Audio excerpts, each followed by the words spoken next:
The military working dog hadn't let a single person touch his handler in 11 days. 3 security officers tried. 2 ended up against the wall. Then a nurse nobody had bothered to learn the name of walked through that door alone. No backup, no sedative, no weapon, and said 2 words in a voice so steady it stopped the dog mid-growl. The animal sat down like he'd been given a direct order from his commanding officer. Every person in that hallway went completely still, because the nurse they'd been calling a liability for 2 weeks had just done something none of them could explain. And that was only the beginning. If you're new here, hit that subscribe button right now, because the story you're about to hear is exactly the kind we tell on this channel. Real tension, real stakes, people dismissed, underestimated, and then proven right in ways nobody saw coming. Drop a like and tell me in the comments what city or country you're watching from. I want to see how far this story travels. Now, let's get into it. The call came in at 6:47 in the morning, 40 minutes before the shift handoff was supposed to happen, and the charge nurse on duty had already decided it was going to be a bad day. Hartwell Veterans Medical Center occupied the northern edge of Raleigh, North Carolina, in a building that had been expanded 3 separate times over 4 decades and never quite fit together correctly. The psychiatric wing sat on the 4th floor, tucked behind a set of reinforced doors that required a badge and a 6-digit code to enter. Most of the staff considered the assignment a punishment. The floor smelled like industrial cleaner and something underneath it that no amount of cleaning ever fully removed. The lighting was too bright in some corridors and too dim in others, and the elevator to that floor shook slightly every time it passed the 3rd. Mara Voss, 29 years old, had been working those floors for exactly 11 days. She had requested the psychiatric ward specifically. That detail alone had made her unpopular before she'd learned anyone's name. "Nobody requests psych," the charge nurse, a broad-shouldered woman named Patricia Ogden, had told her on the first morning. "People get assigned here, usually the ones who cause problems somewhere else." "I requested it," Mara said. Patricia had looked at her the way people look at something they haven't decided how to categorize yet. "Well, we'll see how long that lasts." It was now 11 days later, and Mara was still there, arriving each morning 7 minutes early, completing her documentation before the shift ended, and doing it all in a way that managed to irritate people without giving them anything specific to complain about. She was quiet when the senior nurses talked over her. She didn't push back when her supply requests were deprioritized.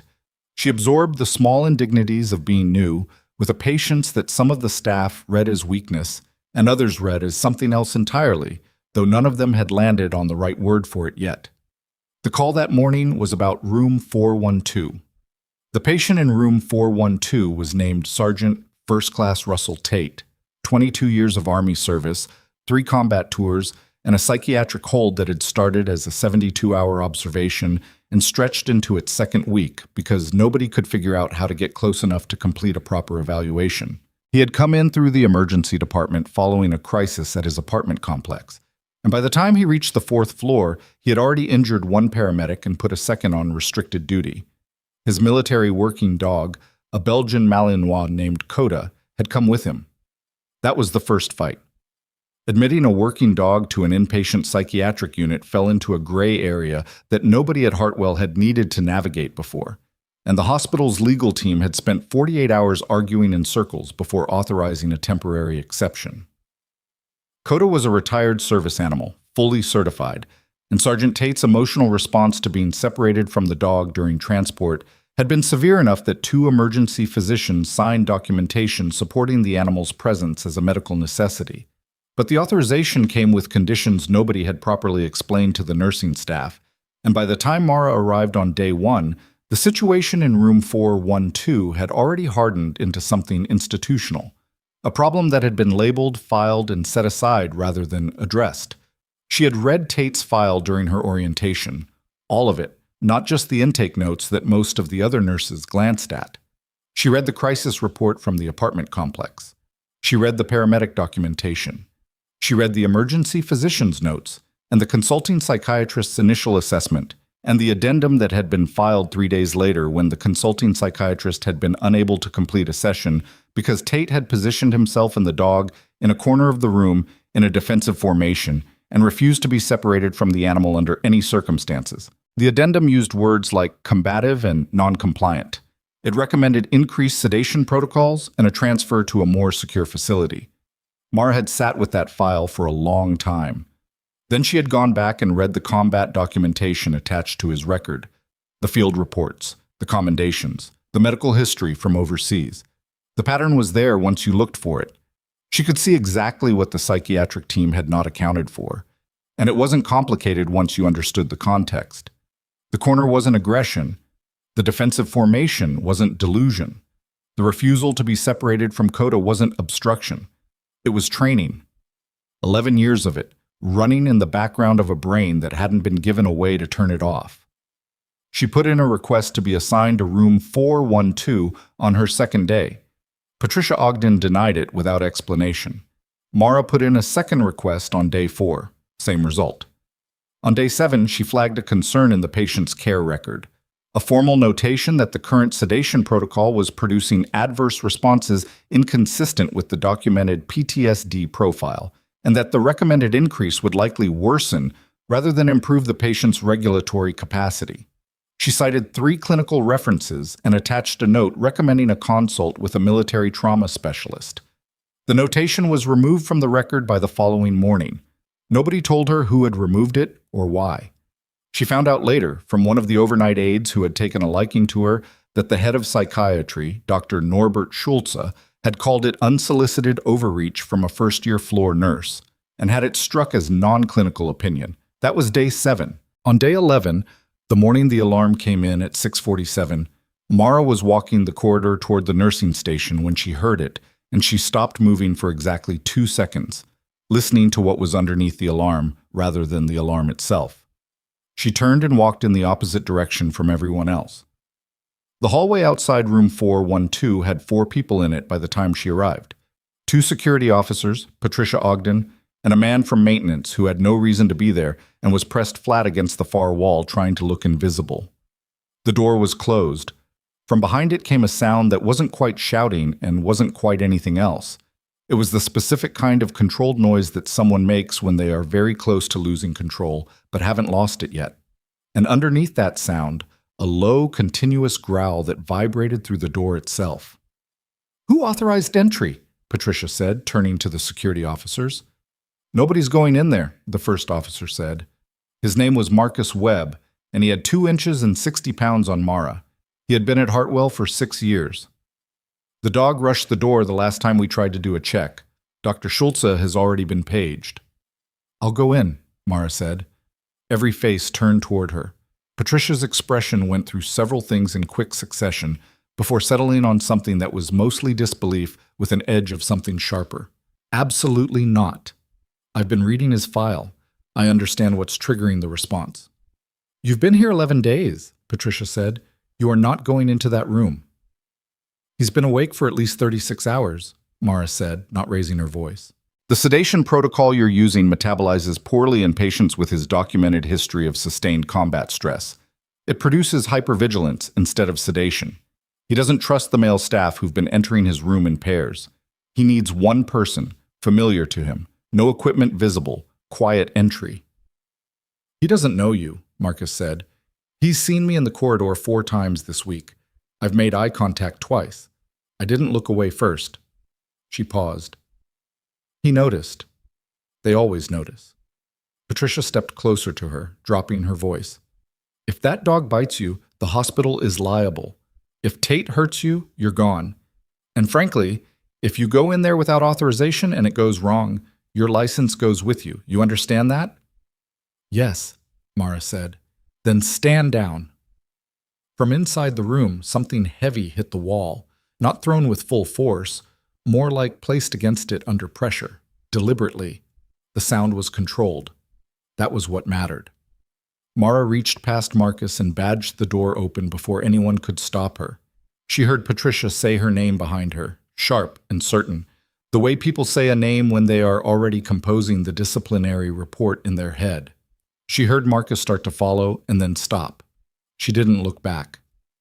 The room was dim. Tate had pulled the window blind and angled the bed against the far wall, which anyone paying attention would have recognized as a low-light defensive adaptation rather than erratic behavior. He was standing at the corner where the wall met the window, A 38-year-old man with the kind of stillness that comes from years of learning to be very quiet in places where noise gets people killed. He was wearing the hospital gown and the civilian clothes underneath it that he'd refused to change out of, and his eyes moved to her the second she came through the door. Coda was already between them. The dog was not aggressive. The dog was precise. There is a difference, and it matters enormously, and nobody who had interacted with Room 412 in the past 11 days had understood it because none of them had spent time around military working dogs. Coda's weight was forward, ears up, eyes tracking. The growl had dropped to a frequency that was mostly felt rather than heard. He was doing his job. He was doing it perfectly. Mara stopped just inside the door and let it close behind her without touching it. She kept her hands loose at her sides. She didn't reach for anything. She didn't look at Tate directly. She looked at the floor between herself and the dog, which is the correct response when you know what you're looking at, and she waited. 3 seconds. "Hey, Coda," she said. Not loud, not soft. Exactly the tone you use when you know the animal and you want the animal to know that you know. The dog's ears moved. "Good boy," she said. "Stand down." The growl stopped. Not diminished, not faded. Stopped, clean and complete. The way a sound stops when it has been answered. Coda sat. Behind her, through the closed door, she heard the silence from the hallway. It had a texture to it, the specific texture of people who have just watched something they don't have a category for. Tate hadn't moved. His eyes were still on her, and they were the eyes of someone who was running a very fast assessment, cataloging details, trying to determine what category she fit into. She had seen that look before. She knew better than to rush it. "I'm not here to move you," she said. "I'm not here about the medication. I just want to check your IV line because the tape is lifting at the edge, and that's going to pull loose by morning." She paused. "That's it. That's the whole reason I came in." His jaw shifted, not relaxing, recalibrating. "You're new," he said. It was the first thing he'd said to any staff member in 4 days, according to the chart. 11 days, she said. "You the one who put the notation in the chart." It wasn't a question. "Yes," she said. Something changed in his face. Not warmly, more like a door opening a crack. They pulled it. "I know." "Schulze." "Probably." He looked at her for another long moment. Then he looked at Coda, who was still sitting exactly where she told him to, watching Tate with the patient attention of an animal who trusts one person absolutely and has extended a provisional assessment to a second. "The tape's been lifting since yesterday," Tate said finally. "I know," she said. "I noticed during rounds." He moved away from the wall slowly, giving her room to approach. She crossed the space to the IV stand without hurrying, checked the line, pressed the tape back at the edge with 2 fingers, and then stepped back the same way she'd come. No extra movements, no lingering. "You're running low on saline," she said. "I'll have that changed before your next dose window." "Okay." She was almost at the door when he spoke again. "You know what they're planning," he said. "Schulze. The transfer." She stopped. She didn't turn around immediately. "I've heard some of it," she said. "They want to move me to Whitmore." The name of the secure facility sat in the room like something heavy. "They're going to separate me from Coda." His voice didn't change, but something underneath it did. "That happens. I don't know what I do." She turned then. He was looking at her directly, and it was not a small thing, what he was trusting her with. She understood that. "I'm going to do what I can," she said. "That's not much," he said. Not bitterly, just accurately. "No," she said. "Right now, it isn't." She left. In the hallway, Patricia was waiting with her arms crossed and an expression that had moved past surprise and landed somewhere cold. "My office," Patricia said. "Now." Mara followed her down the corridor without speaking, through the nursing station, around the corner, into the small office with the frosted glass door that always stuck in the humidity. Patricia didn't offer her a seat. "What you just did was unauthorized entry into a high-risk patient environment against direct instruction," Patricia said. "I need you to understand that." "Understood. Do you want to explain to me how you knew the dog commands?" Mara said nothing. "Because that's not in your personnel file. Your file says you came from a regional hospital in Fayetteville. Pediatric nursing, 2 years. That's what my file says, Mara agreed. Patricia stared at her. I'm going to need more than that. I know. Mara. Patricia's voice changed slightly. Not softening exactly, but shifting register. I have to write this up. You understand that. Unauthorized entry, failure to comply with direct supervisory instruction, potential liability exposure. That goes to Dr. Schulze, and he is not going to be your advocate. I understand. Is there anything you want to tell me before I do? Mara thought about it. Not long. The notation I put in the chart was accurate. The sedation protocol is wrong for his profile. The transfer plan will hurt him. Separating him from Kodo without a proper protocol could trigger a crisis severe enough to result in physical harm, to him or to staff. That's your clinical opinion, Patricia said, and the word clinical carried a weight that was not entirely respectful. Yes, Mara said. Patricia wrote the report. Mara was formally removed from the 4th floor by noon and reassigned to the 2nd floor general ward. She went quietly. She spent the afternoon taking vital signs on patients who needed hip replacements and arguing politely with a supply system that kept losing her requests for additional blood pressure cuffs. She did her job the way she always did it, carefully, completely, without drama. But twice during that shift, she looked at her phone. There was a number in it she hadn't dialed in nearly 2 years, a contact saved under a name that was just initials. She looked at the number both times and put the phone back in her pocket. That night, she was leaving through the parking structure when she saw Marcus Webb at the elevator. He looked at her sideways, the way people do when they want to say something but haven't decided to say it yet. He asked about you, Marcus said finally. Tate, ask the overnight nurse if the one with the dark hair was coming back. Mara stopped. They're moving him tomorrow, Marcus said. 4 a.m, before the day shift comes on. Schulze signed the transfer order this afternoon. She stood there for a moment in the smell of concrete and exhaust. Thank you, she said.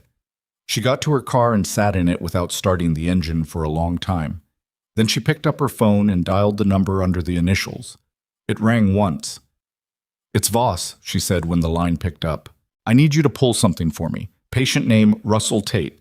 He's a decorated SFC, 3 combat tours, and a hospital here is about to transfer him to a secure facility and separate him from his service animal based on a psych evaluation I believe was compromised. She paused. I wouldn't be calling if I thought I had another option. The voice on the other end said 4 words. She hung up. She sat in the quiet of the parking structure for another minute, and then she started the car. In room 412, Kodo was sleeping at the foot of Russell Tate's bed, his breathing slow and even in the dark. And on the 4th floor of Hartwell Veterans Medical Center, tucked inside a transfer order stamped with Dr. Norbert Schultz's signature and scheduled for execution at 4 a.m., a decision had just been made that would bring things to Hartwell nobody there was prepared for. The 4 words the voice had said were, I'll make some calls. That was enough. It had to be. Mara drove home through a city that didn't know it was the middle of the night yet. Gas stations lit up hard and white. A diner on Glenwood Avenue with 3 cars in the lot. A man walking a dog on a leash that was too long for the sidewalk. She watched all of it and registered none of it. Her mind was already back on the 4th floor, running the timeline forward, looking for the places where it could go wrong. There were a lot of places. She had 4 hours before the transfer, maybe less, depending on when the transport team arrived to prep. The order was already signed. Schulze had moved fast, faster than she'd expected, which meant either he was covering something or he genuinely believed she was the threat and not the treatment plan. She hadn't ruled out both being true at the same time. She got home, made coffee she didn't drink, and sat at the kitchen table with her laptop open to Tate's publicly available military record. Not the classified portions. Those required channels she hadn't used in almost 2 years and wasn't ready to use yet. Just the public commendations, the deployment history, the unit designations. The pieces that painted the shape of the man without filling in the interior. 3 tours. 2 in environments she recognized from other files, from other names, from a part of her own history she had put in a box and taped shut and carried with her everywhere. She closed the laptop at 2 in the morning and lay down on top of the bedspread without changing her clothes. She didn't sleep. At 3:20 a.m., she got up, put her jacket back on, and drove to the hospital. She didn't go in. She parked in the visitor's lot across the street and watched the loading dock on the south side of the building, the one the transport teams used for early transfers because it bypassed the main lobby and the security desk that logged everyone in and out. At 3:55, a white transport van pulled up with no hospital markings. 2 men got out. One went inside. The other leaned against the van with his arms crossed, and his face tipped toward his phone. She sat with her hands on the steering wheel and thought about what she was and wasn't willing to do. What she was not willing to do was go in there. Not again. Not tonight. Not like this. Unauthorized. No leverage. No institutional backing. She had one move left inside the system, and she'd already played it when she dialed that number in the parking garage. Going in now would be amateur. It would give Schulze exactly what he needed to make her the story instead of him. What she was willing to do was watch.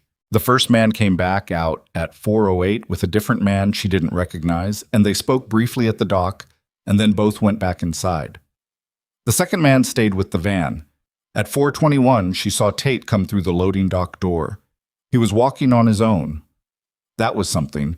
He was flanked by 2 staff members she didn't recognize, and one she did, Marcus Webb, who had his hands in his pockets and was looking at the ground, which told her he wasn't happy about being there either. Tate was moving the way people move when they've decided to cooperate because the alternative is worse. Controlled compliance. It looked like defeat from the outside. She knew it wasn't. Coda was not with him. She looked at the door he'd come through, waited. The dog did not appear. Something cold settled in her chest. They got Tate into the van. The door closed. Marcus went back inside without watching it leave, which was the behavior of someone who wanted no part of the memory. The van pulled out of the loading dock and turned north on Calder Street, and Mara watched its taillights until they were gone. She sat there until the sky started getting pale. Then she drove to a coffee shop that opened at 5 and ordered something she wouldn't remember later, and sat in the back corner and called the initials again. "They moved him," she said, "without the dog. Coda's still in the building." A pause on the other end. "When?" 40 minutes ago. The transfer order went through Schulze and bypassed the patient advocate's office. I don't know if that's procedure or if it was deliberate. "It's not procedure," the voice said. "I didn't think so." "Mara." The voice shifted slightly. Not warmer, more careful. "What exactly are you doing?" She thought about the honest answer, which was that she didn't entirely know, and then thought about the useful answer, which was more specific. Tate needs someone with standing to challenge the transfer and flag the separation as a violation of his treatment agreement. "I don't have standing right now. I need someone who does." "You could have done this 2 years ago and had standing." "I know. You chose not to." "I know that too," she said. "I'm not asking you to revisit that decision. I'm asking you to look at what's in front of you." Another pause. Longer. "I'll have something for you by 9, the voice said. "Don't do anything between now and then." She hung up and drank the coffee she couldn't taste and watched the morning come in through the window. She was back at Hartwell for her shift at 7, second floor, general ward, as reassigned. She did the morning checks with the careful attention she gave everything, noted a medication discrepancy in one patient's chart that the overnight nurse had missed, flagged it properly, and spent 40 minutes coaxing a post-surgical patient through a breathing exercise he kept refusing because it hurt, and he was 63 years old and believed pain was something you pushed through rather than worked with. "It's not a weakness," she told him. "The resistance is what's making it worse." "Easy for you to say," he said. "Not really," she said, and something in her voice made him look at her differently. He did the exercise. At 8:45, she was in the hallway between rooms when Patricia Ogden appeared at the end of the corridor, not walking toward her with purpose, standing there, which was different, like she'd come down to the second floor and then reconsidered. Mara waited. Patricia walked toward her slowly. "You were in the parking lot last night," she said. "The overnight security log has a vehicle matching yours in the visitor's lot from approximately 3:50 to 5:10 a.m. "I was," Mara said. "Why?" I wanted to know if they were going to separate him from the dog. Patricia looked at her for a moment with an expression that was hard to read, which was unusual. Patricia was usually very easy to read. They did, she said finally. Coda is in the fourth floor utility space. Animal control is supposed to pick him up at noon. That's a violation of his treatment documentation, Mara said. The emergency physician's order specifically listed the animal as a medical support element. You can't separate them without a formal review and a counterorder signed by a physician of equal or higher standing. Schulze is head of psychiatry. The emergency physician who admitted them outranks the department head in that specific context. The treatment order was set at admission. It wasn't amended. Schulze doesn't have the unilateral authority to override it without documentation. And if that documentation doesn't exist, the separation is illegal. Patricia was quiet. I know, she said. Mara looked at her. You knew last night. I raised it. Patricia's voice was flat. Schulze told me I was misreading the order and that the chain of authority was clear. He said if I wanted to pursue it formally, I could, but that the transfer was happening regardless, and the dog question was administrative, not medical. He was wrong about the chain of authority. I know he was wrong, Patricia said, and there was something in her voice now that had not been there before. Not anger, exactly. Something more tired than that. That doesn't mean I have the power to stop it. Not alone. They stood in the fluorescent corridor for a moment. I have something coming in at 9, Mara said. Patricia looked at her. What kind of something? The kind that requires standing I don't currently have. Patricia absorbed that. She looked down the hall, then back. The utility space is unlocked, she said. It's not on the main camera grid. It's on the supplemental grid, which cycles every 4 minutes and has a 30-second lag on the recording buffer. She paused. That's just information. I'm not telling you to do anything with it. She walked back toward the elevator without waiting for a response. At 9:03, Mara's phone vibrated in her pocket. A text from the initials. Check your email. She went to the break room, opened her phone's email, and read what had been sent. It was a 2-paragraph summary with 3 attachments. The first attachment was a memorandum from the Department of Veterans Affairs Office of Inspector General, dated 18 months prior, citing Hartwell Veterans Medical Center for 3 instances of improper discharge and transfer of psychiatric patients without adequate documentation. The citations had been answered with corrective action plans that had apparently been filed and forgotten.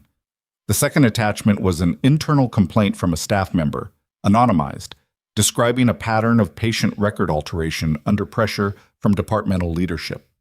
The third was a communication chain between the hospital's administrative office and a private psychiatric facility, Whitmore, the same name Tate had said the night before, that appeared to outline a referral agreement with a per-patient financial incentive. She read it twice. Then she sat with it. She knew what this was. This was why Schulze moved fast. This was why the notation she'd put in the chart had been pulled within hours. This wasn't one bad treatment decision on one difficult patient. This was a system that had learned to move difficult patients out before anyone could document why the treatment was failing, and it had been doing it long enough that it had financial infrastructure. Tate hadn't been misunderstood. He'd been processed. Her phone vibrated again. The Inspector General's office has an open line. You'd need to call as a named complainant, not anonymous. Your name goes on it. She looked at that message for a while. She thought about the personnel file that said pediatric nursing in Fayetteville. She thought about the 2 years she'd spent building that file, making it thin and clean and unremarkable. She thought about the box she'd taped shut and what opening it again would mean. Then she thought about Tate in a transport van at 4:21 in the morning, walking out of a loading dock without his dog, complying because the alternative was worse. She dialed. The call lasted 22 minutes. She gave her name, her nursing license number, her dates of employment, and a precise account of what she had observed, documented, and experienced since arriving at Hartwell 11 days ago. She was specific. She did not editorialize. She cited dates, times, patient identifiers where she had authorization to use them, and referenced the attachments she'd received without specifying their source. The agent on the other end asked her to hold at minute 18 while he consulted with someone. She sat on hold in the break room while the coffee maker across the room dripped and a nurse she didn't know came in, looked at her, and left. When the agent came back, he said, "Ms. Voss, I need to ask you to verify something for me. Your license is listed as originating from a nursing program in Fayetteville. Is that the complete record of your medical training?" She had expected this. She'd had 22 minutes to decide what to do with it. "No," she said. A pause. "Can you tell me what else is on record?" "I can send you a release authorization, and you can pull it directly," she said. "It'll be faster and more accurate than my summary." "Understood," he said. "We'll follow up within the hour." She hung up and sat in the break room for a moment with the specific tiredness of someone who has just opened something they'd kept closed for a long time. Then she got up and went to check on the patient with the hip replacement who was refusing his afternoon medication because the shift didn't stop for personal crises, and that was something she'd known for a long time. The morning moved the way mornings do when you're watching the clock without meaning to.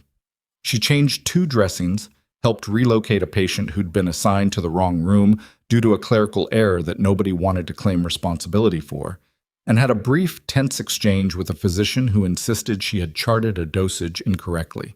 She hadn't. She showed him the timestamp and the original order, and he walked away without acknowledging the error, which was fine. She had stopped needing acknowledgement for being right a long time ago. At 11:20, Marcus Webb appeared at the end of the second-floor hallway. He wasn't supposed to be on this floor.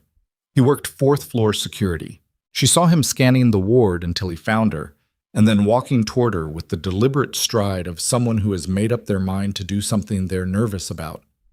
"Schulze knows you made a call," Marcus said, stopping beside her and dropping his voice. "I don't know how. Maybe the break room. Maybe someone saw you." "Okay," she said. "He's pulling your employment file right now. He's going to try to get you walked out before the end of the shift." She absorbed that. "Is he going after Patricia too?" Marcus hesitated. "Not yet. Patricia's been here 12 years. You're easier." He looked uncomfortable. "I thought you should know." "Thank you, Marcus." He started to leave and then stopped. "The dog," he said without turning around. "Coda." Animal control got pushed back to 2. I don't know why, but the noon pickup didn't happen. She didn't ask him why he was telling her this either. He left. She had approximately 2 hours before Schulze moved against her, and approximately the same window before the animal control pickup was rescheduled. She thought about what she could do with 2 hours and what she couldn't do, and she made a list in her head that was honest about both. She couldn't stop the wheels already in motion from above. The Inspector General's office had what it had, and it would move at institutional speed, which was not the same as the speed she needed right now. She couldn't reverse the transfer. She couldn't access the 4th floor without triggering an immediate response from Schulze. What she could do was document. She spent the next 90 minutes writing the most precise, clinical, detailed nursing notation she had ever produced. She wrote it in the 2nd-floor system, attached to a general administrative record rather than a specific patient file, flagged as an incident report under the hospital's formal patient advocacy protocol. A protocol that, once filed, required a response from the patient advocate's office within 48 hours, and could not be unilaterally pulled by a department head. She cited the treatment order. She cited the separation. She cited the financial referral documentation she had received, carefully worded to indicate she had become aware of its existence without specifying how. She filed it at 12:58 p.m. At 1:15, her badge stopped working on the 4th-floor elevator. She was standing at the elevator bank when it happened. Badge to the reader, green light, door opening, and then a soft chime and the door closing again before she could step in. She tried again. Red light this time. An access restriction had been applied to her credentials. She stood at the elevator for a moment. Then she took the stairs. The stairwell access wasn't linked to the same credential system as the elevators, a gap in the security architecture that the hospital had been aware of for 2 years, according to a facilities memo she'd seen during orientation. She climbed to the 4th floor, pushed through the door, and walked to the utility space at the end of the corridor before anyone at the nursing station had time to process that she was there. Coda was in the utility space. He was in a temporary kennel that was too small for his size, which meant he'd been in it since sometime before 4 in the morning. He was lying down but not sleeping, his head up, eyes on the door, the muscle in his jaw tight with the specific tension of an animal that is waiting for something it doesn't know how to name. When she opened the door and said his name, his ears moved. She crouched down to the level of the kennel and stayed there. "Hey," she said. "I know." She didn't open the kennel. She didn't touch him. She just sat with him in the utility space that smelled like cleaning solution and old linens on the floor of a hospital that had made a very large number of decisions it was going to have to account for, and she put her hand flat on the outside of the kennel door where he could smell her, and she waited. After a moment, he pressed his nose against the wire. She was still there when the utility space door opened behind her, and she turned to find not Patricia, not Marcus, not Schulze. Two people she had never seen before, a man in a suit and a woman in a uniform she recognized. Not hospital security, not civilian law enforcement. The woman's uniform had a specific insignia on the sleeve that Mara had not seen in almost 2 years, and seeing it now in a hospital utility room in Raleigh felt like something shifting tectonically beneath the surface of a very ordinary floor. The man in the suit said, "Mara Voss?" "Yes," she said, still crouched beside the kennel. "Special Agent Derek Kimball, Inspector General's office. This is Major Felice Okonkwo, U.S. Army." He glanced at Coda, then back at her. "We got here faster than we expected. There are some things you should know." Major Okonkwo stepped forward and looked down at Coda in the kennel with an expression that was not soft but was very clear. "Sergeant Tate has been located," she said. "He is currently at Whitmore, and he is not well." She looked at Mara. "We have questions about the facility he was transferred to, and we have questions about the financial arrangement between Hartwell and Whitmore, and we have questions about several other patients who were transferred through the same pipeline over the past 3 years." She paused. "We also have questions about you," she said, "specifically about a military record that doesn't match the employment file this hospital has on record." Mara stood up slowly. "That's a longer conversation," she said. "We have time," the agent said. From somewhere down the 4th-floor corridor, she heard a door open and voices. Schulze's voice, recognizable even at distance. The specific register of a man who has just been told something he hadn't planned on and is trying to get in front of it.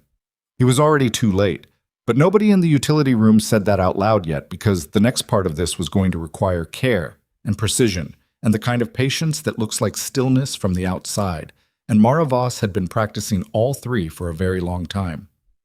Part 3. Schulze's voice got louder as he came down the corridor, and it had the quality of a man who had rehearsed what he was going to say and was now saying it slightly faster than he'd planned because the situation was moving faster than he'd planned. And those two things together produced a pitch that was just barely on the wrong side of controlled. "I don't care what the Inspector General's office thinks it has," he was saying to someone behind him. "The transfer was lawful. The documentation is complete. If there's a review process, we welcome it. But I will not have unauthorized personnel on this floor disrupting patient care." He stopped in the doorway of the utility space. He looked at Mara, then at Agent Kimball, then at Major Okonkwo's uniform, and specifically at the insignia on her sleeve. And something happened to his face that was not quite recognition, and not quite fear, but lived in the neighborhood of both. "Dr. Schulze," Kimball said, with the particular neutrality of someone who has spent years training themselves not to give anything away in the first 30 seconds of a confrontation. "We were going to find you next. This saves some time." Schulze's eyes went back to Mara. "She's not authorized to be on this floor. Her credentials were restricted at 1:15. "That's actually one of the things we'd like to talk about," Kimball said. "Specifically, the process by which a staff member who filed a formal patient advocacy report at 12:58 p.m. had her building access partially revoked 17 minutes later. That's an interesting timeline." Schulze opened his mouth. "We'd like to do that conversation somewhere with a table and a recording device," Kimball said. "If you don't mind." He did mind. That was visible. But he was also, Mara could see, a man who had operated inside institutions long enough to know when the architecture had shifted around him, and the architecture had shifted. He looked at Okonkwo one more time, then straightened slightly. "I'll need to inform the hospital's legal counsel," he said. "Of course," Kimball said. "That's your right." Schulze left. His footsteps down the corridor were slower than they'd been coming in. Okonkwo watched him go and then looked at Koda in the kennel. She crouched down and held her hand flat near the door, the same way Mara had, and the dog pressed his nose to her palm. "He's been in here since about 3:30 this morning," Mara said. "I know." Okonkwo stood. "We're going to get him out, but I need you to understand something first." She turned to face Mara directly, and her voice shifted into a register that was not official and not warm, but was honest. "Tate's condition at Whitmore is not good. They've had him on a sedation protocol that is significantly heavier than what Hartwell was using, and he's been unresponsive to verbal contact for approximately 6 hours. Their staff attributed it to acute psychiatric episode. Our medical officer believes it's a medication reaction." The cold thing in Mara's chest from the previous night came back. "What protocol?" she said. Okonkwo named the medication. Mara knew it. She knew its interaction profile, its contraindications, its documented adverse responses in patients with sustained combat stress and disrupted sleep cycles. She knew it well enough that hearing the name in this context made her jaw tighten. "He shouldn't be on that," she said. "His intake documentation from the ER specifically flagged the interaction risk. It's in his chart." "It was in his chart at Hartwell," Kimball said. "We don't know yet what was transferred to Whitmore." "Selective transfer," Mara said. It wasn't a question. "We're working on that assumption," he said, "which is why the next few hours matter."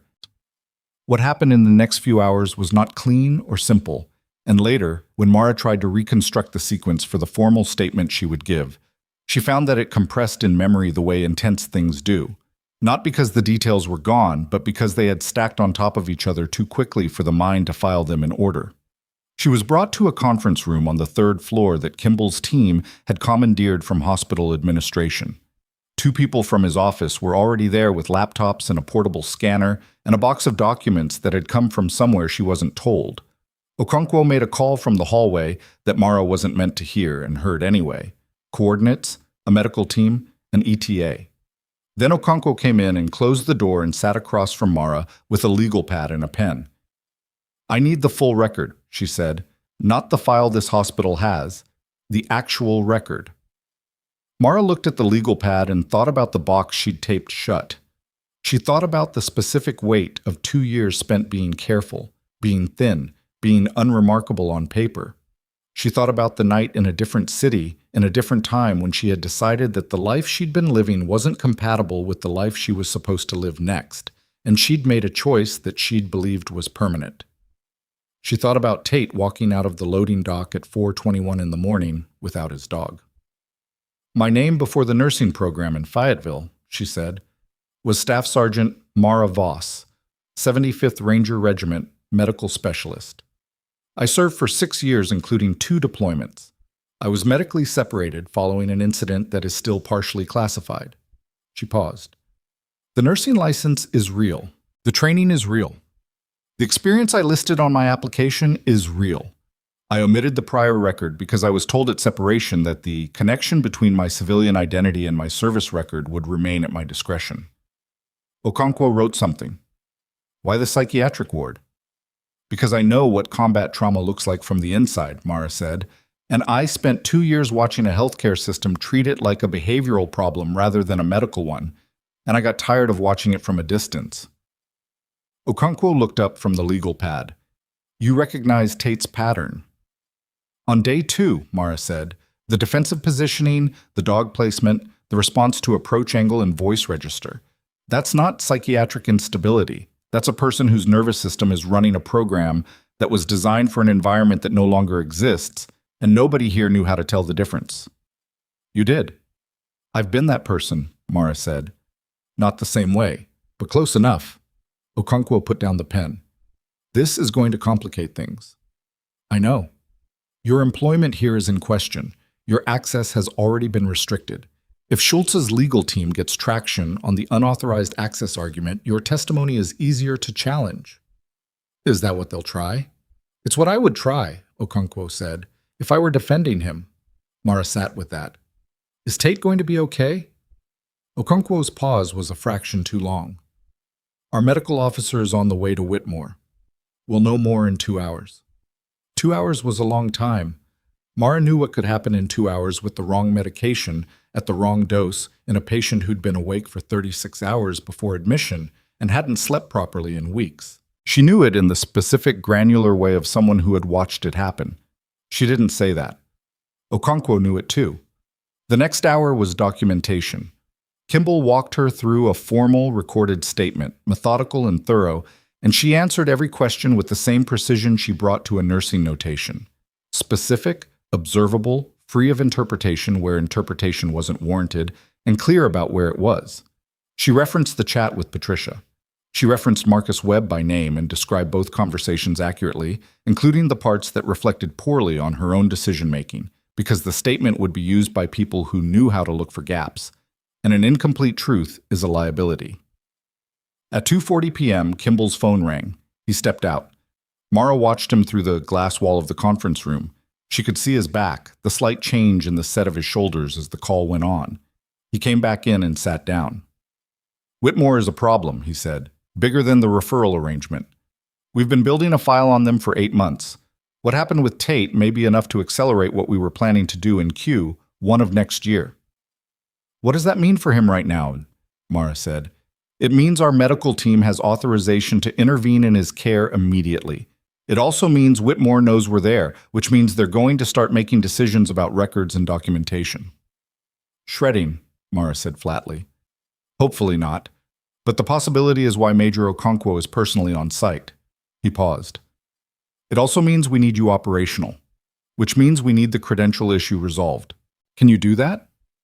The Inspector General's office can flag your restriction as retaliatory, which temporarily restores your access pending formal review. That's within our authority if we document the timeline. Report filed at 12:58, access revoked at 1:15. He looked at her. "The question is whether you want to be operational here. Given what you've told us about your background, you could step back and let this play out as a witness. That's a valid position." Mara thought about Coda in the kennel. She thought about Tate at Whitmore on the wrong medication. She thought about the overnight aide who'd been kind to her on day one and probably didn't know what was happening on the floor they both worked on, and all the other people in the building who didn't know yet what the institution they'd trusted had been doing. "I want to be operational," she said. Kimball nodded. He made a call. It took 11 minutes, and at the end of it, her access was flagged as temporarily restored pending formal review, effective immediately. She was back on the 4th floor at 3:05 p.m. It looked different than it had this morning. There were 2 people she didn't recognize at the nursing station, not in hospital clothes, in the civilian professional dress that suggested federal, which it was. Patricia Ogden was behind the desk with her arms crossed and her face doing the thing where it wasn't giving anything away. She looked at Mara when she came through the door, and something in her expression settled slightly, which was as close to relief as Patricia probably allowed herself in a professional setting. "Animal control was turned away at the door," Patricia said quietly. 45 minutes ago. Nobody told me why until about 20 minutes ago." "Major Okonkwo's office," Mara said. "They're taking Coda to Whitmore?" "That's the plan." Patricia was quiet for a moment. "Is Tate going to be all right?" "I don't know yet," Mara said, because it was true and because Patricia deserved the truth. She went to the utility space. Coda was still in the kennel, but something had changed. Someone had brought him water and a food dish that had been half finished, and he was standing when she opened the door, which was different from this morning when he'd been conserving energy the way trained dogs do when they've assessed that the situation requires patience rather than action. She clipped a temporary lead to his collar. He held still for it, which meant he had decided she was trustworthy, which was not a small thing from a military working dog who had spent 9 hours in a kennel without his handler. She walked him down the corridor past the nursing station and into the elevator, and nobody stopped her, and she was aware the whole time of the specific fragility of the next hour. How many things still had to go the right way, how many things could still go the wrong way, and how little of it was in her control now that the institutional machinery had taken over. The transport vehicle that Okonkwo had arranged was in the main entrance roundabout, not the loading dock. Mara didn't miss the significance of that. The loading dock was where Schulze had moved Tate, quiet, early, away from the main entrance log. The front entrance was public. The front entrance was visible. The driver was a military transport specialist. She handed Coda's lead over. and the dog got in the vehicle with the equanimity of an animal who has ridden in many vehicles in many conditions, and then she stood on the hospital steps in the afternoon light and watched the vehicle pull away. She was still standing there when Okonkwo appeared beside her. "Schulze is in the building with 2 lawyers, Okonkwo said. "I figured. He's going to try to frame this as you orchestrating a situation to discredit him. Your background, the service record, the gap between separation and the nursing program, he's going to say it's evidence of an agenda." "Does he know what the agenda actually was?" Mara said. "He knows enough to be scared," Okonkwo said, "which makes him more dangerous, not less." Mara looked at the empty roundabout where the transport vehicle had been. "What do you need from me?" "Tonight, nothing. Go home. Don't make calls, don't file anything additional, don't access any hospital systems." Okonkwo paused. "Our medical officer is with Tate now. He's being assessed. We'll know within the next few hours whether the medication reaction is contained or whether we're looking at something requiring emergency intervention." "And if it requires emergency intervention?" Okonkwo's expression was steady. "Then I'll call you." Mara went back inside to collect her bag. She passed the 4th-floor nursing station where Patricia was still behind the desk, now talking to one of Kimball's people in a low, careful voice. She passed room 412, which was empty now, stripped to the bed frame, the personal items bagged and tagged by someone who had been thorough. The chair that Tate had angled toward the door was still angled toward the door. Nobody had moved it. She looked at the room for a moment. She went to her locker, got her bag, and took the stairs down. In the stairwell, alone between floors, she stopped and pressed her back against the wall and stayed there for exactly 30 seconds. Not composing herself, just existing in the space between what had already happened and what was coming, which was a practice she'd learned during a different kind of operational work and never fully put down. Then she kept moving. She was in the parking lot 10 feet from her car when her phone rang. It was Okonkwo. "Get back inside," Okonkwo said. Her voice was still controlled, but the cadence was different. "Now." "What happened?" "Tate is coding." A breath. "Whitmore does not have the staff on site to manage it. I need you." Mara was already running. The hospital doors were ahead of her, and behind them were elevators and a conference room where Kimball's team had a direct line to Whitmore's facility. And somewhere inside that building were 2 lawyers and a department chief who had signed a transfer order and a medical plan that had just produced an outcome that no institutional spin in the world was going to be able to call anything other than what it was. She hit the doors at full speed and didn't slow down.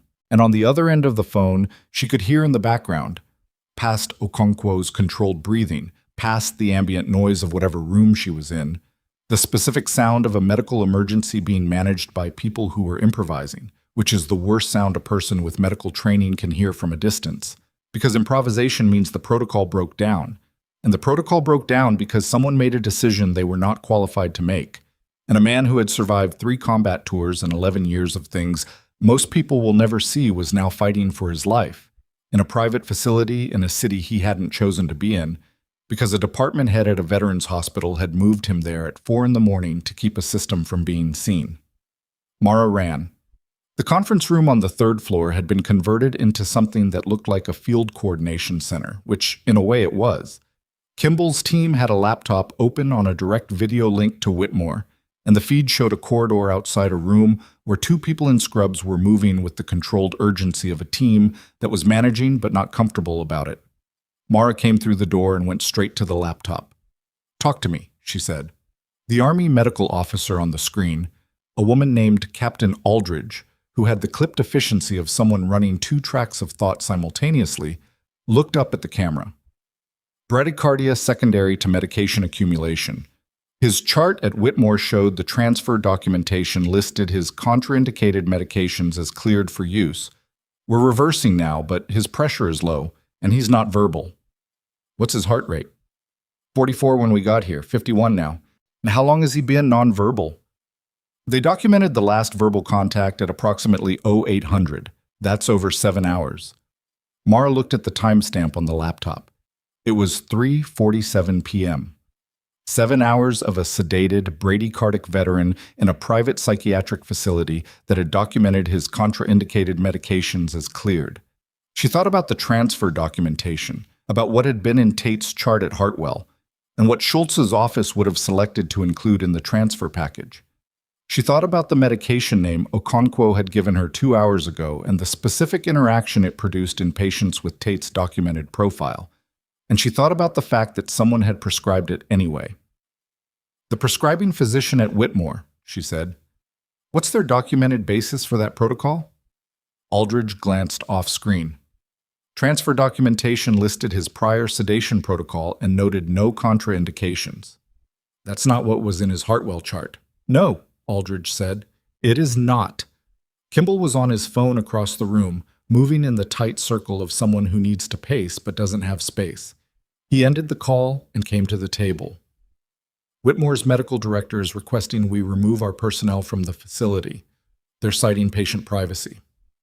"They're citing patient privacy while their patient is in bradycardia from a medication their staff prescribed based on a falsified transfer summary," Mara said. "Yes," Kimball said, "which is why the request was denied." He looked at Aldridge on the screen. "What do you need?" 20 minutes and no interference," Aldridge said. "His pressure is coming up. If it holds, we're not looking at emergency transport. If it drops again, we need a cardiovascular unit on standby." "You have it," Kimball said. The next 20 minutes were the kind that accumulate at the base of the spine. Mara stood at the table and watched the laptop feed and kept her breathing at a rate that was useful rather than reactive, which was a discipline rather than a natural state. And the distinction mattered because there was nothing natural about watching a man survive a situation that should not have been created. At 4:08, Aldridge said, 62 and holding, he's responding." The room didn't exhale collectively because that's not how rooms full of federal agents and military personnel work. But something in the air changed. "He's going to want to know where Coda is," Mara said. "Coda arrived at Whitmore 14 minutes ago," Okonkwo said from the doorway. She had appeared without Mara hearing her, which was a thing Mara might normally have noticed but hadn't. "They tried to refuse entry. I explained that wasn't an option." "How did you explain it?" "Specifically," Okonkwo said. At 4:31, the feed showed Aldridge stepping back from the doorway of the room with something on her face that was not a smile but was adjacent to one. She looked at the camera. "He's asking for his dog." Mara sat down. Not dramatically, just the way a person sits when the thing they've been holding gets put down. She sat for about 90 seconds. Then she got up and turned to Kimball. "What do you need from me now?" What Kimball needed was everything, organized and time-stamped, and it took the better part of 3 hours. They worked through her account of the 11 days at Hartwell in the same methodical way they'd gone through her formal statement, but this time with the Whitmore documentation running in parallel. The transfer summary that had reached Whitmore's physicians, the medication order, the prescribing documentation, the chart that Whitmore's staff had generated in the 20 hours since Tate's arrival. Kimball's people cross-referenced every document against the Hartwell originals and built a timeline that was, by the time they finished, about as airtight as a paper record gets. The gap between the Hartwell chart and the Whitmore transfer summary was not subtle once you put them side by side. 3 contraindication flags had been absent from the transfer document. The notation Mara had filed on day 7, the one Schultze had pulled, had been referenced in the chart as reviewed and dismissed by the attending psychiatrist, which was a description of an action that had not actually occurred in the way documented, because the notation had been removed before any formal review. The financial referral documentation that Kimball's office had already been building a file on showed a per-patient payment from Whitmore to a consulting entity that, on paper, was a Veterans Outreach Partnership, and was, in practice, a shell company with a single registered officer whose name appeared nowhere in the hospital's organizational chart and everywhere in Schultz's personal financial disclosures. Kimball put the final cross-reference on the table at 7:22 p.m.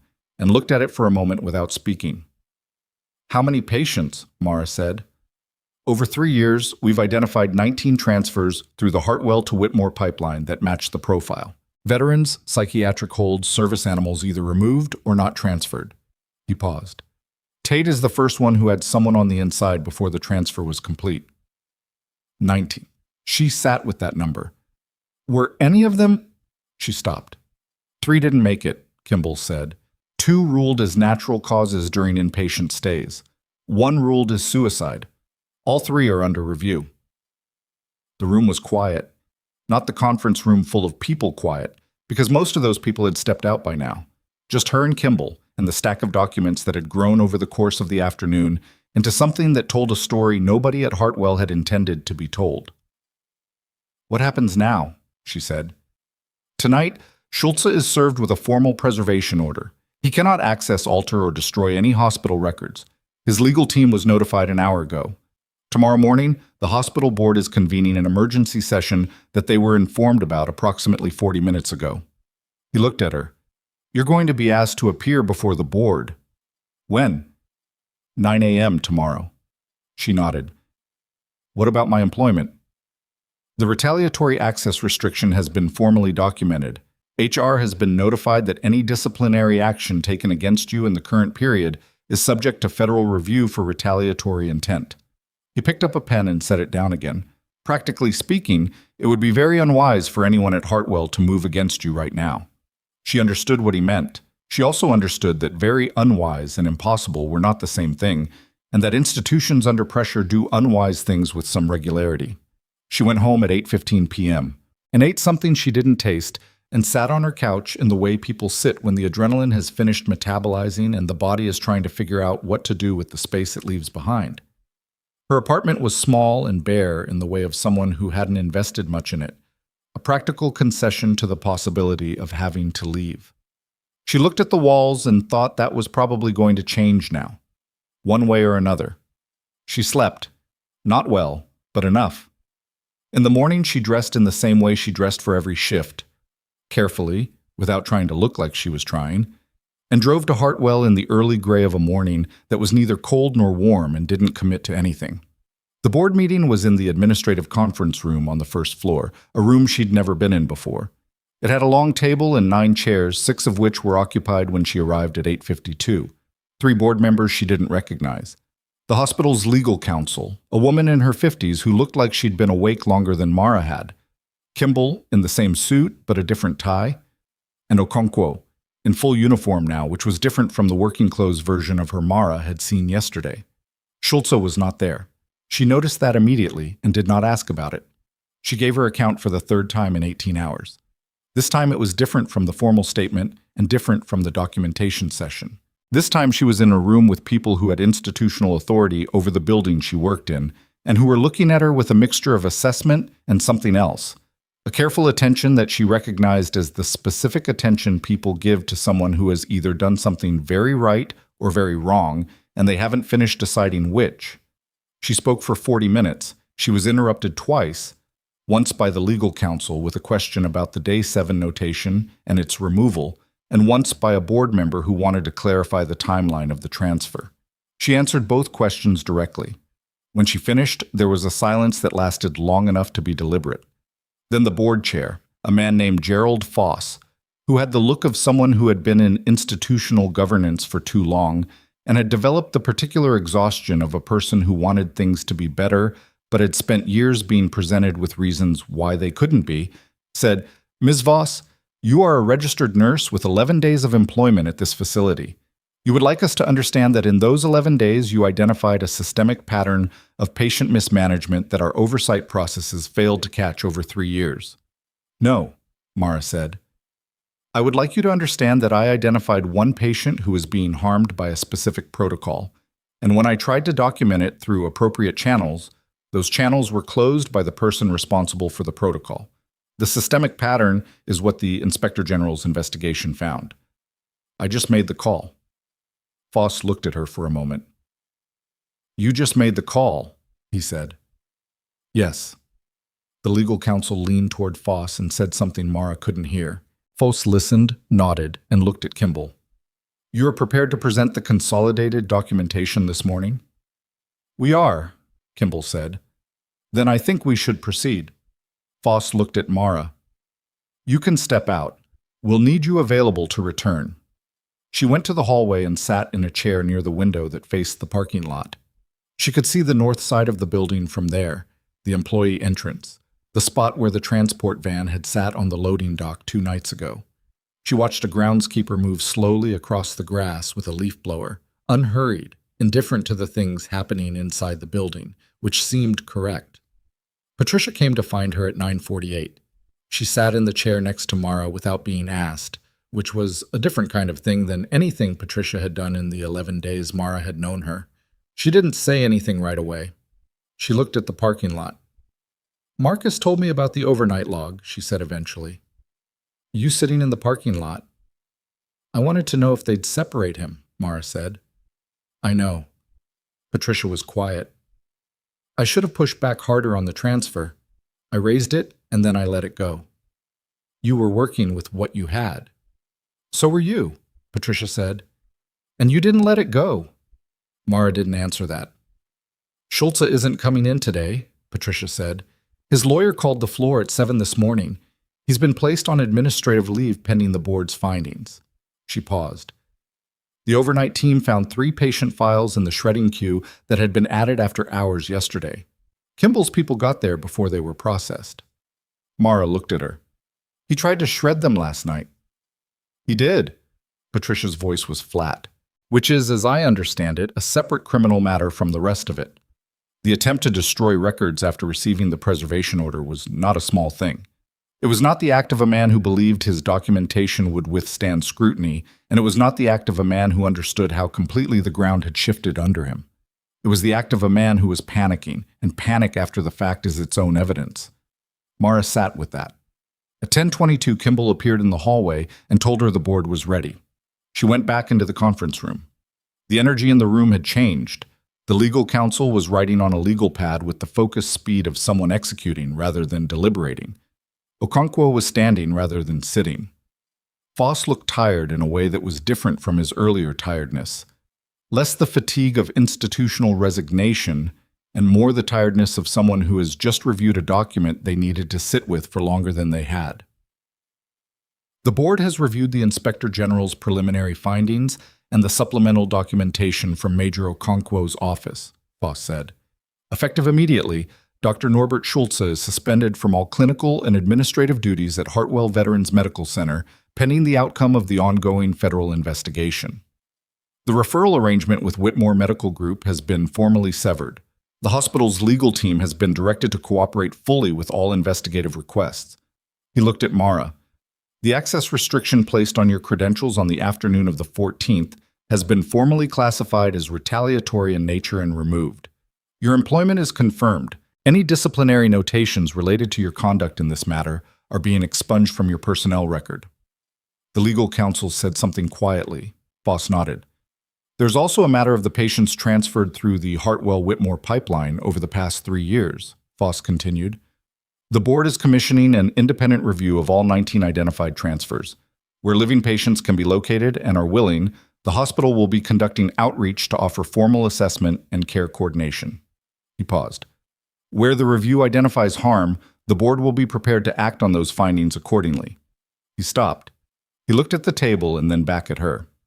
"Ms. Voss," he said, and something in his voice had gone somewhere more human than the board chair register he'd been using. "This institution failed a significant number of people in its care. I don't have a way to make that smaller than it is. I can tell you that what you did in 11 days, with no institutional support against active obstruction, is the reason we're in this room having this conversation, instead of finding out about it later in a way that would have been worse." He paused. "That matters." Mara said nothing for a moment. "I want to go back to the 4th floor," she said. Foss blinked. "I'm sorry?" "There are patients up there who've had 2 days of disrupted care because of the investigation. I want to go back to my shift." Foss looked at her. Then he said, "Of course." She was back on the 4th floor by 11. Patricia was at the nursing station and looked up when she came through the doors and gave her a nod that was small but precise, the kind of nod that means more than its size. She did the afternoon medication checks. She updated 3 charts that had fallen behind. She spent 40 minutes with a veteran named Corporal Hargrove, who had been on the floor for 5 days and hadn't been assigned a primary nurse since the disruption because everyone had been too distracted by what was happening on the floor to notice his care had gone lateral, which was the kind of harm that doesn't show up on an investigation report but was as real as anything else. She was finishing her shift documentation at 6:40 when Okonkwo appeared at the nursing station. Mara looked up. Tate is stable, Okonkwo said. Aldridge has him on an appropriate protocol. He's verbal, he's coherent, and he's been asking about the investigation. She paused. He wants to know who called it in. He doesn't need to know that right now, Mara said. He already knows, Okonkwo said. He said, and I'm quoting him, "It was the nurse with the dark hair. She was the only one who actually looked at me." Mara looked back at the chart on her screen. Tell him Coda is doing fine, she said. Okonkwo left. The nursing station was quiet for a moment, just the ambient sounds of a hospital floor in the early evening, the distant beeping of monitoring equipment, the low conversation of staff changing shifts, the particular hum of a building full of people who needed something. Marcus Webb stopped by on his way off shift. He didn't say anything. He just stood at the end of the nursing station for a moment, and then gave her the same kind of nod Patricia had given her, which was its own language, and walked toward the elevator. She finished her documentation. She logged out of the system. She picked up her bag. She was halfway to the stairwell when her phone buzzed, a number she didn't have saved.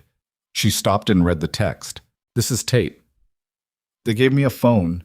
I heard what you did. I heard all of it. I need you to know something. The thing Schulze was protecting, it's bigger than Whitmore. Before they moved me, I overheard two people in the hallway outside my room. I was supposed to be sedated. I wasn't. I heard a name. It's not a doctor. It's not a hospital administrator. You need to know this name before the board meeting tomorrow, because if you don't, the investigation is going to stop one level too short. She stared at the screen. She typed back. What name? The 3 dots appeared. Held. Held longer than a text should take to compose. Then the answer came through. She read it once. She read it a second time because the first time she'd assumed she'd misread it. She hadn't. She stood in the hallway of the 4th floor of Hartwell Veterans Medical Center, with her bag over her shoulder and a name on her phone screen that changed the shape of everything she thought she understood about what had been happening, and why, and who had been protecting it from the beginning. Part 5. The name on the screen was Gerald Foss. She read it twice standing in the hallway with the bag still over her shoulder and the nursing station 40 feet behind her, and the sound of the evening shift settling into its routine coming through the walls like something from a different world. Her brain ran the recalibration automatically, the way it had been trained to, not with panic, but with the specific cold efficiency of someone reassembling a picture around a new central element and watching everything she'd thought was peripheral become load-bearing. Foss. The board chair. The man who had sat across from her that morning, with his hands folded, and his voice carrying the weight of someone who had seen too much institutional failure and was tired of it. The man who had said that matters and had looked, in that moment, like a person saying something true. She typed back, "What exactly did you hear?" The 3 dots appeared. Held. Held longer than composing a text should take, and she understood that Tate was being precise. Not searching for words, but sequencing his recall the way someone does when the recall matters. 2 voices outside my door the night before the transfer. One was Schulze. I recognized his voice from rounds. The other one I didn't know. What he said, exact words, because I was trained to retain verbal intel under sustained stress conditions, was, "The board needs this contained before the IG gets a foothold. Move him tonight. Foss." She read it once. Read it again. Move him tonight. Foss. Not a name being mentioned, an instruction being attributed. Someone telling Schulze what Foss needed, or Schulze confirming an order he'd received, or, and this was the reading that made the most structural sense given everything she now knew, Foss communicating through Schulze because that was how the whole arrangement had been built. Not Foss getting his hands dirty with individual patient decisions. Foss setting the parameters and Schulze executing within them, and the financial layer running underneath both of them through a shell company registered to a name that hadn't meant anything to her 48 hours ago and now meant everything. She typed, "Can you put this in a formal written statement, signed, submitted directly to Kimball's office, not through the hospital?" The response came back fast. Already started. "Captain Aldridge is helping me format it correctly. I wanted you to know first." She put the phone in her pocket and stood in the 4th floor hallway, and thought about what she was going to do with the next 14 hours. Because the board meeting was at 9 tomorrow morning, and Foss was going to sit in that chair and run that session with the same measured authority he'd used this morning unless something changed before then, and the something that needed to change required Kimball to build a documentable connection between Foss and the financial arrangement in the next few hours, which was either possible or it wasn't, and the only way to find out was to make the call. She called Kimball. He answered on the second ring. She read him Tate's text verbatim, including the exact quoted words, without editorializing. She could hear him breathing on the other end with the specific quality of someone who is reorganizing a significant architecture of work around a new load-bearing fact, and doing it faster than is comfortable. He'll give a formal statement, she said. Tonight, Kimball said. Aldridge is already helping him draft it. She paused. The shell company. The registered officer. If that connects to Foss directly, then we don't need much else, Kimball said. We've been looking at the company for 8 months. The officer's name is on the registration documents, but we haven't been able to place him in Foss's personal network. That's the gap. She could hear him moving. What's the officer's name? I don't have it. Your team pulled that. Right. A brief silence. Give me 2 hours. The board meeting is at 9. I know what time the board meeting is, he said, and his voice had shifted into the register of someone who has stopped deliberating and started executing. Go home. Don't call anyone else tonight. Don't access the hospital system. Let us work. She understood the instruction. She also understood that it was going to be harder to follow than it sounded. She went to her locker, got her things, took the stairs. In the stairwell between the 4th and 3rd floors, she stopped and put her back against the wall and stayed there for 30 seconds, in the particular silence between levels, which was the closest thing to alone she'd been since 6:47 in the morning 2 days ago. Not meditating, not processing, just existing in the pause, because the pause was real, and the rest of it would still be there when she moved again. Then she went to her car and drove home through a city that had no idea. She ate something. She couldn't have said what. She sat on her couch with her jacket still on for a while before taking it off. At 9:47, Kimball texted, "Working? Don't call." At 11:40 p.m., Shell Company registered officer is a man named Doyle Foss, Gerald Foss's brother-in-law. Payments go back 4 years. We have what we need. Preservation order on Foss's records goes out at 7 a.m. Do not contact him or anyone connected to him. She read it, set the phone face down on the nightstand. She lay in the dark and thought about Gerald Foss going to sleep in his house tonight without knowing that in the morning a federal agent was going to appear at his door with a document that would end the career he'd built over 20 years and begin the process of accounting for what had been built on top of it. She thought about whether that thought gave her satisfaction and found that it didn't. Exactly. It gave her something more functional than satisfaction, more like the specific relief of a structural load being correctly distributed after a long time in the wrong place. She slept. She was back at Hartwell at 8:15, 45 minutes before the board meeting, and the main lobby already had 3 people in it who didn't belong to the hospital's organizational chart. She clocked them the way she clocked everything, quickly, without appearing to look. Federal, by the way they occupied space without needing to explain it. One of them met her eyes briefly and then moved his gaze away, which was acknowledgement. Kimball was in the 3rd floor conference room looking like he hadn't slept, which was accurate, running on something more metabolically durable than rest. Foss was served the preservation order at 7:15 at his home address, he said when she came in. He has been informed that his role in this morning's meeting is as an investigation subject, not as board chair. He sat down and rubbed his face with both hands, which was the first unguarded physical thing she'd seen him do in 2 days.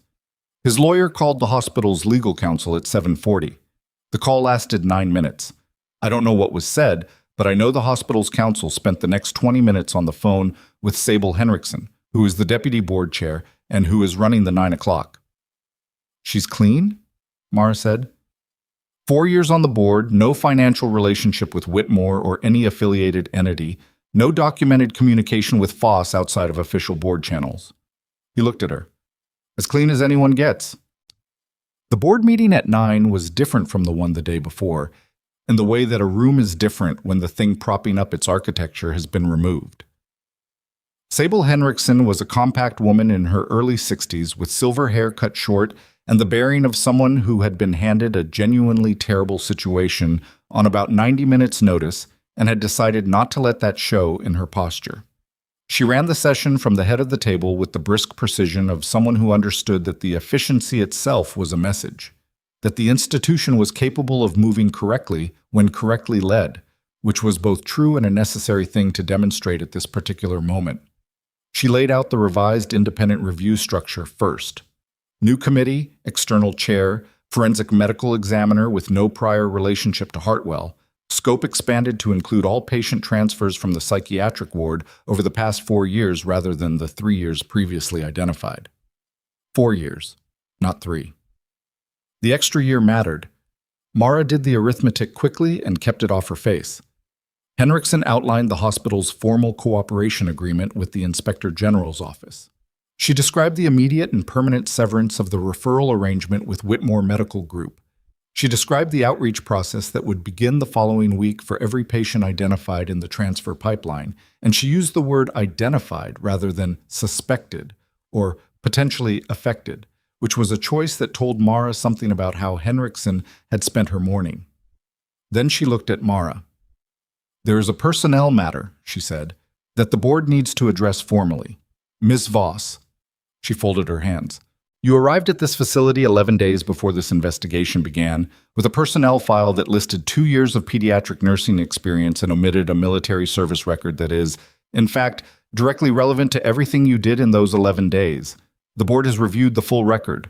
She paused. "We are not interested in the omission. We are interested in what was done with the knowledge it represented." She laid out the timeline. Day 2, the transfer request. Day 4, the second request. Day 7, the notation and its removal. Day 11, the unauthorized entry, the formal report, the retaliatory access restriction, the call to the Inspector General's office, the preservation of the animal control window, the statement, the documents, the formal testimony. And then, at the end of the day when most people in her position would have gone home and stopped, the phone call from a recovering veteran that changed the shape of the entire investigation. "The board's position," Henriksen said, "is that this institution was protected from a significantly worse outcome by a nurse who had been employed here for less than 2 weeks, who was actively obstructed by departmental leadership, who was threatened with termination and license review, and who continued to do the right thing through all of it without any institutional support until the final hours." She looked at Mara steadily. "That is not a small thing. I want to say that clearly before we discuss what comes next." What came next was the offer. Patient advocacy liaison, new role, formal authority, protocol redesign. Mara had expected something in this direction and still found the specifics of it surprising. Not the title, but the actual structural authority it carried. The requirement for documented responses. The protection from unilateral departmental override. The involvement in designing what veteran psychiatric care at this facility looked like going forward. "You're asking me to build the thing that should have existed before all of this happened," Mara said. "Yes," Henriksen said, "and I recognize that is a significant thing to ask of someone who was just run through what you were run through. You're allowed to take time to consider it." "I don't need time," Mara said. Henriksen looked at her. "All right. I need one thing made clear," Mara said. "The advocacy role has to have a direct reporting line that doesn't run through departmental heads. If I raise a patient concern and a department head overrides it, that override has to be documented and reviewed by someone outside that department. Otherwise, the role has authority on paper and none in practice. And I've seen what that looks like from inside." Henriksen was quiet for a moment. She looked at the board members on either side of her. Then, "Agreed." "Then yes," Mara said. Outside the conference room afterward, in the hallway near the window that faced the parking lot, Okonkwo found her. "Tate's statement reached the U.S. Attorney's Office at 2:14 this morning," Okonkwo said. "The verbatim quote, the context, the timing. Combined with the financial documentation, it gives them what they need to move on Foss independently of the hospital's investigation." She paused. "He's not going to be able to negotiate this down to something manageable. The 4-year financial trail is too clean." "The 3 deaths," Mara said. under active review as of this morning. The language of that review is no longer natural causes pending investigation. It's suspicious death under federal examination. Okonkwo said it straight, without softening it, which was the right call. Softening it would have been a disservice to what it actually meant. That process is going to take time. I can't give you a timeline. I know, Mara said. Are you all right? Okonkwo asked, and the question was not bureaucratic. It was the specific question one person with a particular kind of history asks another when they think the answer might be more complicated than the surface suggests. Mara thought about the honest answer, which was mostly and not entirely, and the not entirely part is something I'm going to have to live with and probably work on. And today is not the day for that. I'm functional, she said. Okonkwo held her gaze for a second. That'll do for now, she said. The days that followed were not clean. Nothing real is clean. The investigation generated documentation in volumes that turned the third-floor conference room into a semi-permanent federal workspace. And that documentation generated meetings, and those meetings generated additional documentation in the specific recursive way of institutional accountability processes that are working correctly. Mara sat in more conference rooms in the first 2 weeks of her new role than she had in the previous 2 years. She learned Henriksen's communication style, which was direct to the point of being occasionally startling. She rebuilt the fourth-floor care protocols alongside Dr. Vivian Adeyemi, a trauma specialist who had spent 15 years working with combat veterans and who approached the protocol design with the specific combination of rigor and humility that the work required. These are going to be better than what existed, Adeyemi said, on the first day of the design session, in a room with 3 nurses, a social worker, and a former Army psychologist brought in as external consultant. They are not going to be right the first time. Plan for revision. Plan for the revision after that. If you're building a protocol that you think is finished, you've stopped paying attention. Mara wrote that down. Not because she would forget it, but because writing things down makes them visible in a different way than memory does. Patricia Ogden was named interim charge nurse for the psychiatric ward during the restructuring. She ran the floor with the same organized efficiency she'd always brought, plus a new willingness to raise concerns earlier and louder than she'd previously allowed herself. Mara thought that the previous 2 weeks had cost Patricia something and given her something in roughly equal measure, which is how genuine reckonings tend to work. They didn't talk about it directly. They worked alongside each other, and the working alongside was its own sufficient language. Marcus Webb submitted a formal written account of his conversations with Mara and his observations during the 11 days preceding the investigation. He filed it voluntarily. The account included moments where he'd seen something wrong and paused to calculate his own exposure before deciding what to do, which is not the behavior of a heroic bystander, but is the behavior of a real one. And the honesty of including it was the most significant thing in the document. Mara read it and thought it was one of the more accurate pieces of self-reporting in the entire evidentiary record, which had grown very large. At 6 weeks, Norbert Schulze was formally charged by the U.S. Attorney's Office with healthcare fraud, falsification of medical records, and retaliatory action against a federal complainant. His attorney released a statement describing the charges as an overcorrection by an overzealous federal agency with a political agenda.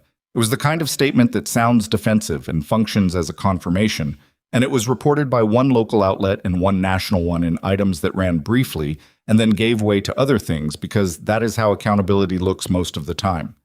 Not a sustained spotlight, a notation in the record, a consequence that exists regardless of whether anyone is watching. Gerald Foss was charged the same week with conspiracy to commit fraud, obstruction of a federal investigation, and, after the forensic accountants finished their reconstruction of the shell company's transaction history, money laundering through a non-profit vehicle. He did not release a statement. His attorney did not release a statement. He appeared in federal court in a suit Mara happened to see a photograph of later, and his face in that photograph was the face of a man who had spent years inside a system he believed he controlled and was now discovering what happens when a system starts to move without you. The financial trail through Doyle Foss's company extended further than Hartwell. It connected to 2 other facilities in different states, a psychiatric residential program in Ohio and a veterans transitional housing organization in Georgia that had been referring patients to facilities in its network in exchange for payments that were documented as administrative partnerships and were, in practice, the same mechanism wearing a different label. Those investigations were opened. They would take years. Mara tracked them until she understood their shape and then made the deliberate choice to stop tracking them closely because she had learned, slowly, imperfectly, with significant backsliding, that you can hold the work in front of you without carrying the full weight of everything connected to it. And the difference between those two things is the difference between functional and not. She didn't always manage it. There were weeks where the administrative volume of the new role pressed against the clinical work in ways that made her short with people who deserved better. There was one session with Adeyemi in the third month of the protocol design where she sat across the table going over language about de-escalation procedures and felt the specific cumulative weight of someone who has been running hot for a long time and has finally landed in a room where it is safe enough to feel it. Adeyemi noticed. She put down her pen. "This is allowed to be hard on you too," she said. "I know that," Mara said. "Knowing it and actually allowing it are two different skills," Adeyemi said. "One lives in your head, the other one you have to practice, and it's harder than the head version by a considerable margin." Mara sat with that. She had always been better at doing than at allowing. She understood this about herself without having entirely figured out what to do with the understanding, which was its own kind of ongoing project. She started seeing someone, a therapist, civilian, no military background, which was a deliberate choice because she didn't want someone who would recognize the specific texture of her experience and therefore underestimate how much work she still had to do with it. The sessions were not comfortable. They were useful. There is a difference, and she had stopped expecting those two things to overlap. Tate was transferred back to Hartwell on a Friday, as Okonkwo had said. He came through the main entrance in civilian clothes with Coda on a proper lead, and the particular quality of someone who has been through something genuinely bad and has begun, slowly and without fanfare, the process of becoming someone on the other side of it. Not through it. Nobody is through it in 3 weeks. But oriented toward the other side in a way that was visible if you knew what to look for, and she knew what to look for. He stopped at the nursing station. "Window room?" he said. "Window room, no raised thresholds, dog-accessible layout." He looked at her with the direct assessing quality that was simply how he looked at things. "I heard you were a medic." "Among other things." "You should have said so, day one." "You wouldn't have trusted me more," she said. "You trusted me because of what I did in the room, not what I said before." He thought about that for a moment. "That's probably accurate," he said. "Annoying, but accurate." She showed him the room. It faced the courtyard. A small square of November grass, two benches, a tree in the last stages of losing its leaves. Coda walked the perimeter once with professional thoroughness, assessed the space, and lay down near the window with the composed satisfaction of an animal who has made an adequate decision based on sufficient information. Tate stood at the window with his hands in his pockets and looked at the courtyard. "They told me the number," he said, "the total number from the pipeline." 31, she said. "Yeah." He was quiet for a moment. "I keep thinking about the ones I didn't know, the ones who didn't have anyone on the inside." "I think about them too," she said. "Does it get easier?" She thought about the honest answer, which was not easier, but different. The weight doesn't leave, you just get better at knowing where to put it. She thought about whether that was something Tate needed to hear right now, or something he needed to come to on his own. "It gets more specific," she said, "less general.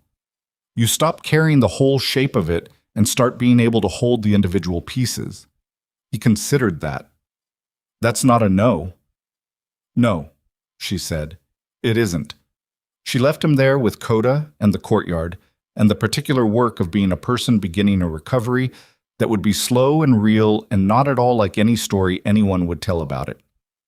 4 months after the investigation, the final count from the forensic review of the transfer pipeline was presented to the federal grand jury.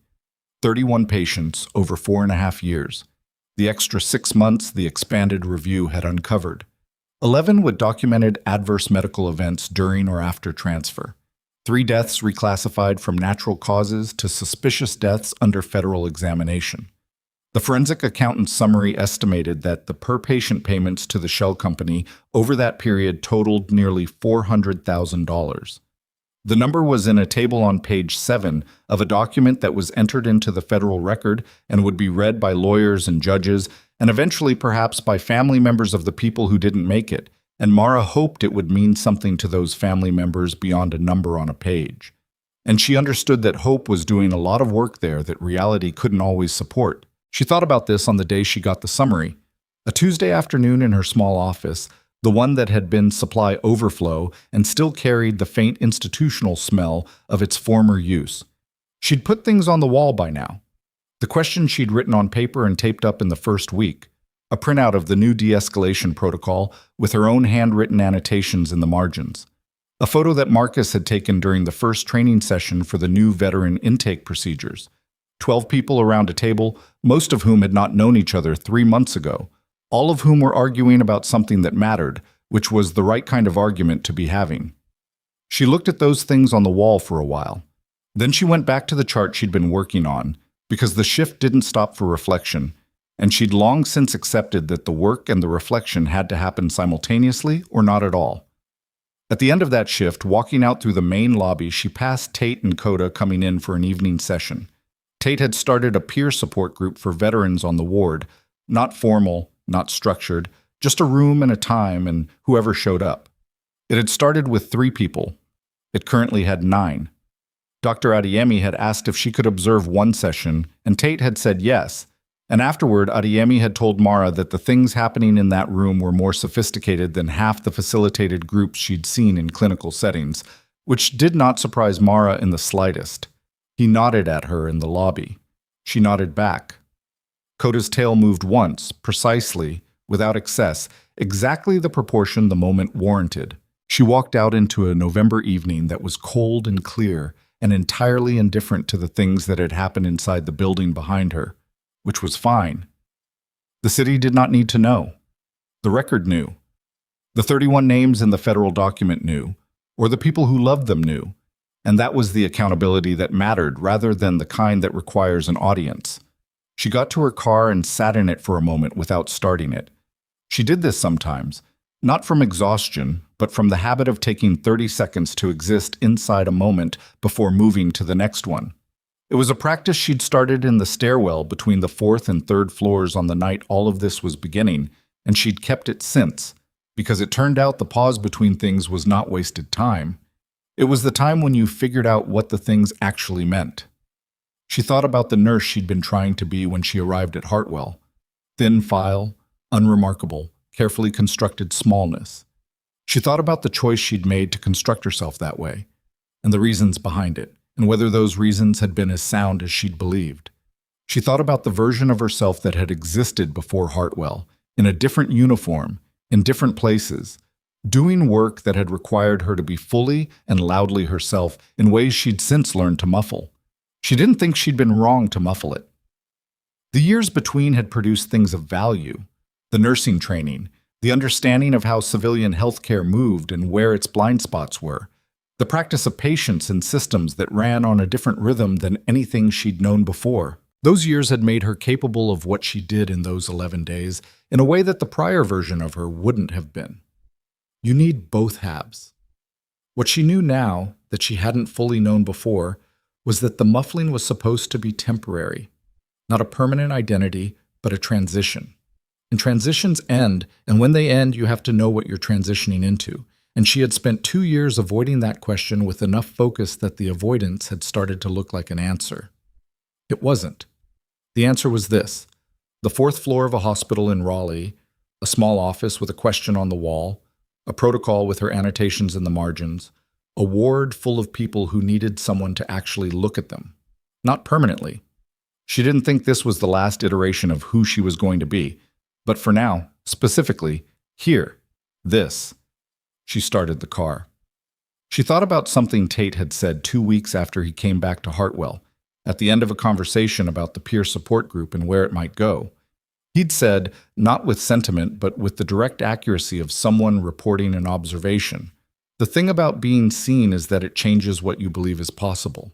Not just for you, for whoever sees you too. She'd written it down that night, not to use it somewhere, just to have it. She had been the nurse nobody knew, the rookie they'd assigned the difficult floor because she'd made the mistake of asking for it. The person with 11 days of history at a facility who had walked into a room that everyone else was walking away from and stayed there. She had done that without support, without recognition, without any reasonable expectation that it would lead anywhere other than a disciplinary report and a reassignment.